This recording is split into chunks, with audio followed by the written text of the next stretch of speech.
Today's activity is Move It Math. It meets the West Virginia Readiness Standards for Pre-K and kindergarten. The Pre-K 3 and kindergarten 7 are both about identifying numerals and comparing numerals. PK 4 and K 4 are understanding the relationship between numbers and quantities. The materials needed for this activity are very simple. You'll need some Post-its, drawing paper, markers, tape, and scissors to cut the drawing paper. If you do not have drawing paper or a roll of art paper, that's not a problem. Just take some wrapping paper and use the back of it.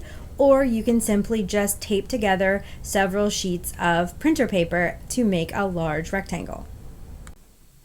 The first thing we're going to do is take our drawing paper and lay it on a flat surface so we can write on it.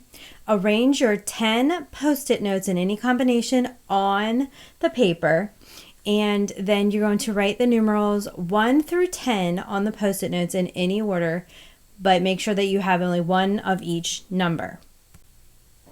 Under each Post-it note, you're going to draw the corresponding dots that equal the number that you have on your Post-it note.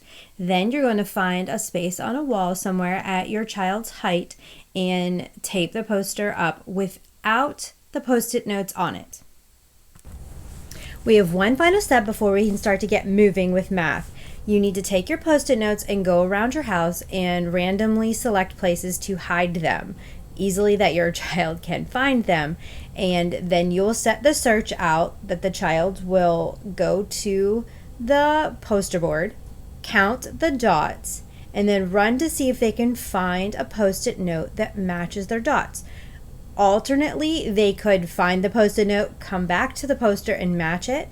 There are numerous ways that you can modify this, change it up every day, make it more interesting.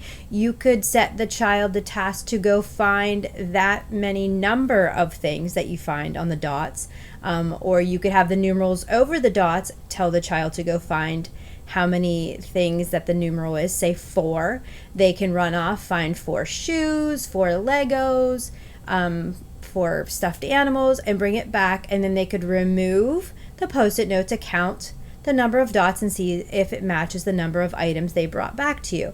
There are so many ways that you can play with this activity, but the fun part about it is it's math in action.